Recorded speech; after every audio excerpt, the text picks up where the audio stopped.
autofiction, I had a brainstorm. I suddenly realized, oh my God, the friends that Holly and me hang out with in this world will be the characters from Dykes to Watch Out For. So, in particular, these four housemates, Ginger, Stuart, Sparrow, and Lois. Here we all are sitting down to watch.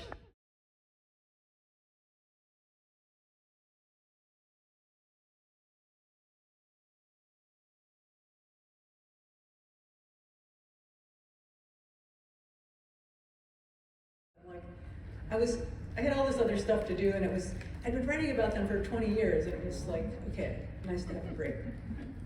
But then, when Trump got elected in 2016, I was like, what are my characters thinking? How are they handling this? Can they help me? And so I resurrected them for a couple episodes. This was the Thanksgiving issue of my local paper in Vermont, where they're all sitting down to dinner. Here's a little close-up. So I had to move this forward in time, like.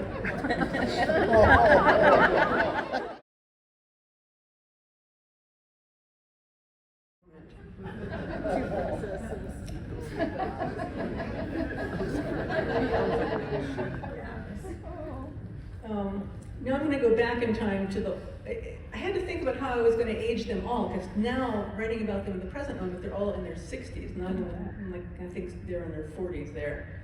So, oh, here's another panel from that.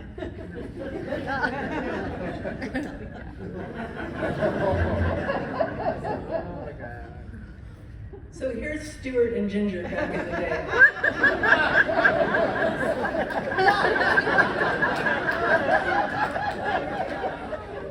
And here they are now.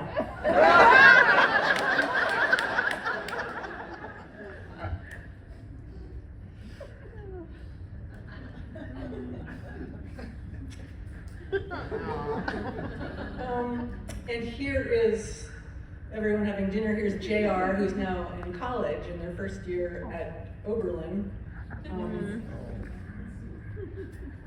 Except they have dropped out.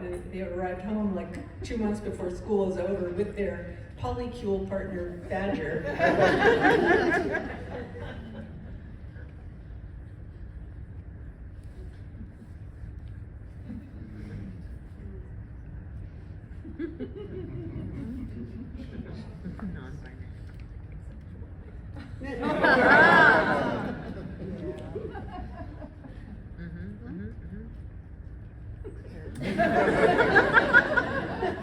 So it was really fun. These are the visuals from the scene I'm going to play you. It's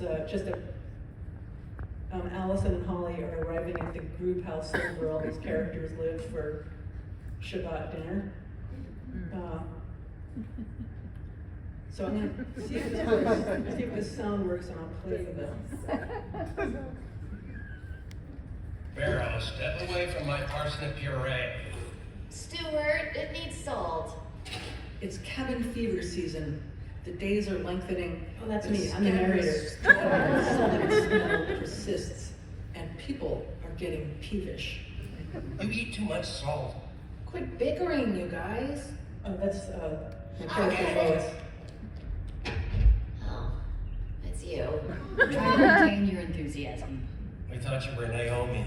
She's bringing nuts and balls. Alison and Holly have come in from the hills to join their friends for Shabbat dinner. Hey, Sparrow. Hey, Stuart. Something smells good. Something smells like it needs more salt. Don't you touch that parsnip puree. Hey, you guys.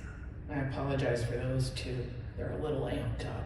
I think they're gonna put the moves on Naomi tonight. Well, the plot thickens. Not unlike a parsnip puree. Anyhow, that was kind of fun. But really, we know that our secret power is solidarity. I was a totally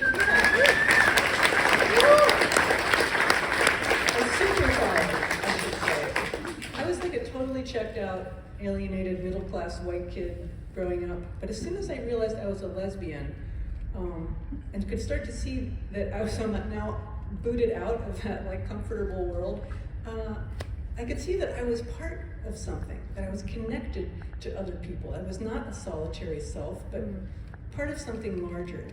And in a way, I feel like this realization has been kind of the through line of all my work. In Dykes to Watch Out For, I was celebrating this community that I had found my way to, and the way we were carving out a space for ourselves to exist. Dykes to Watch Out For is also, of course, where the Bechdel test comes from. It's like the thing I somehow am best known for, even though it's not even my thing. I will show you this thing again because it's so cool. My little cameo.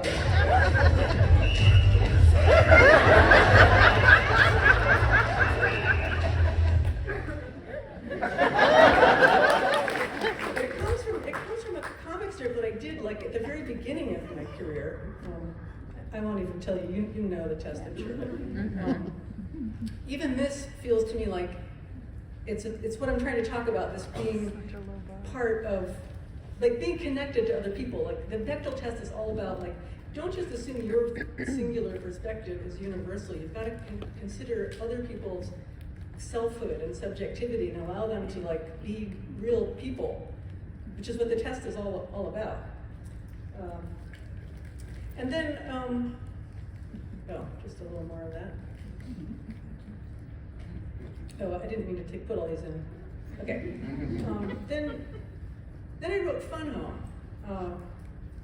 And Fun Home was a memoir about my closeted gay father's suicide. And I'm actually going to read you a passage from Fun Home right now because I think it explains really clearly why community is so important to me. I'm going to read to you from the Proust chapter because my dad was reading Proust at the end of his life, and I looked to that work for clues about what was going on for him. Shortly after Dad died, I was rooting through a box of family photos and came across one I had never seen. It's low contrast and out of focus, but the subject is clearly our yard work assistant / babysitter, Roy. It appears to have been taken on a vacation when I was 8, a trip on which Roy accompanied my father, my brothers, and me to the Jersey Shore while my mother visited her old roommate in New York City. I remember the hotel room. My brothers and I slept in one adjoining it. The blurriness of the photo gives it an ethereal, painterly quality. Roy is gilded with morning seaside light. His hair is an aureole.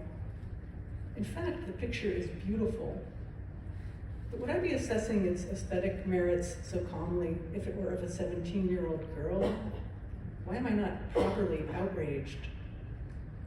Perhaps I identify too well with my father's illicit awe. A trace of this seems caught in the photo, just as a trace of Roy has been caught on the light-sensitive paper. The picture was in an envelope labeled family in Dad's handwriting, along with other shots from the same trip. The borders of all the photos are printed August '69, but on the one of Roy, Dad has carefully blotted out the 69 and 2 small bullets on either side with a blue magic marker. Why cross out the year and not the month? Why, for that matter, leave the photo in the envelope at all? In an act of prestidigitation, typical of the way my father juggled his public appearance and private reality, the evidence is simultaneously hidden and revealed. A perusal of the negatives reveals 3 bright shots of my brothers and me on the beach, followed by the dark, murky one of Roy on the bed. In one of Proust's sweeping metaphors, the 2 directions in which the narrator's family can opt for a walk, Swan's Way and the Guermantes Way, are initially presented as diametrically opposed.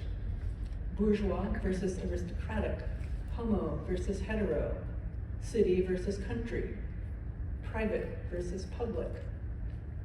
But at the end, the 2 ways are revealed to converge, to have always converged through a vast network of transversals. After a few days at the beach, we drove to New York to pick Mom up. She was staying on Bleecker Street with her friend Ellie. They had lived together nearby on Christopher Street before Mom married Dad. Roy took us kids for a walk while Dad went up to the apartment. I have a hallucinogenic memory of a throbbing welter of people in a large circle. It must have been Washington Square Park. Maybe I was experiencing a contact high from the LSD trips, no doubt swirling around us. Or perhaps it was a contact high of a different sort. It had only been a few weeks since the Stonewall riots, I realize now. And while I acknowledge the absurdity of claiming a connection to that mythologized flashpoint, might not a lingering vibration, a quantum particle of rebellion, still have hung in the humectant air? At the very least, this afternoon is a curious watershed between my parents' young adulthood in the city a decade earlier and my own a decade later. I imagine my father taking the bus up from college to visit my mother, walking down Christopher Street in his borrowed Brooks Brothers finery. How much did my mother's neighborhood factor into his attraction? Had he somehow conflated her with her address, like Proust's narrator had with Gilberte and the garden? I've never been inside the front door of Mom's old building, but I'm as nostalgic about it as if I'd lived there myself. On successive visits to the city, I grew to know the neighborhood.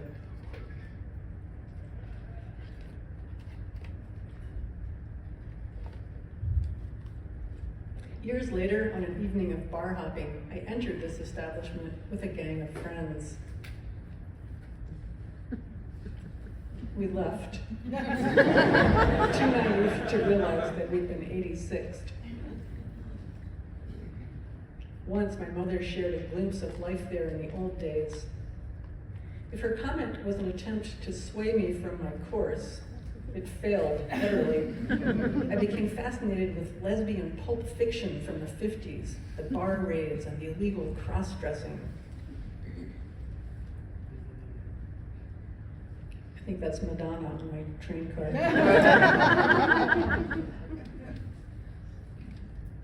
Would I have had the guts to be one of those Eisenhower-era butches? Or would I have married and sought succor from my high school students? In a way, you could say that my father's end was my beginning, or more precisely, that the end of his lie coincided with the beginning of my truth. Because I've been lying, too, for a long time, since I was 4 or 5. Dad had taken me with him on a business trip to Philadelphia. In the city, in a luncheonette, we saw a most unsettling sight. I didn't know there were women who wore men's clothes and had men's haircuts, but like a traveler in a foreign country who runs into someone from home, someone they've never spoken to but know by sight, I recognized her with a surge of joy. Dad recognized her too.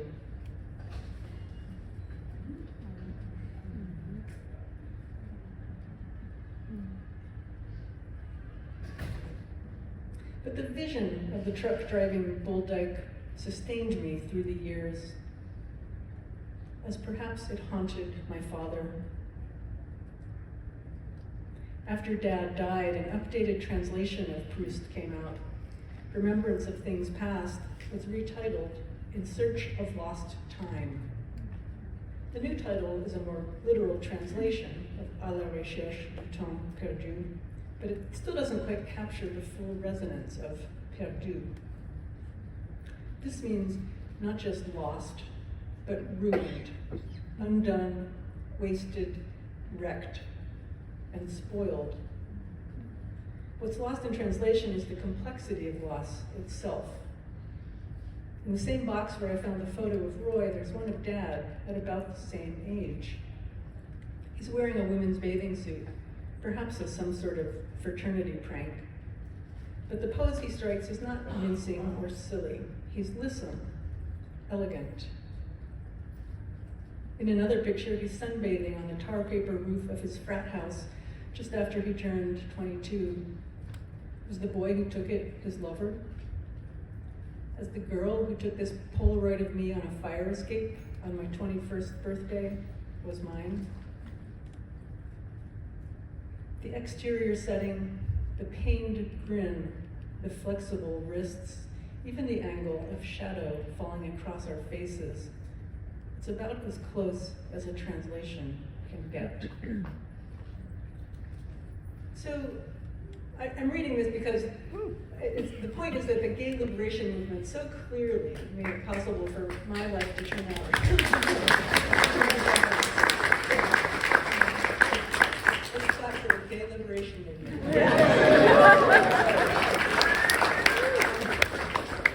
So I'm just going to continue describing this through line in my work of seeing myself as part of something larger. My next book was a memoir about my mother, which was in many ways a memoir about how therapy saved me. And in this book, I talk about a lot of things. It's kind of a crazy book. But one of the things is how as infants, we think everything is us. We don't really see other people, or if we do, we just think that they're an extension of ourselves. And the process of maturing and becoming a grown-up human being is learning that, no, in fact, there's a whole world outside of you, and you are not the center of it. So this book was about how we exist always in relation with other people. And then I went on in my next book, The Secret to Superhuman Strength, to think even more deeply about connection and relationship. As a kid, I really wanted to be strong. And like most children and conservatives, I was confused about what real strength was. I was very entranced by the Charles Atlas ads. Some young people don't even know who Charles Atlas was, so for you, here's a modern version of what we're talking about. But fortunately, as a kid, I started to find more sustainable ways of enlarging my tiny self. I learned that the real secret to superhuman strength was not reinforcing the self, but letting go of it altogether. And that would happen sometimes when I thought about infinity, or when I played this game with myself in the mirror, where I'd stand very still, I'd soften my focus and stare at my reflection until this moment came when I didn't look like myself anymore. I looked like someone else, and it was so freaky that I'd have to move to shake it off. And then when I got older, I stumbled onto this feeling again in a more heightened way. I like to think of this as an actual mystical experience that I had, even though it was very much the result of ingesting a psilocybin mushroom. I was sitting in Central Park one summer afternoon, and I could see very clearly that this idea of myself, my identity as this person in this body, was actually like a really painful thing. It kept me small and separate and closed off. But the moment I realized that, I was somehow freed from it. I let go of myself. I could see that I was part of everything in the universe. And it was the best feeling I ever had.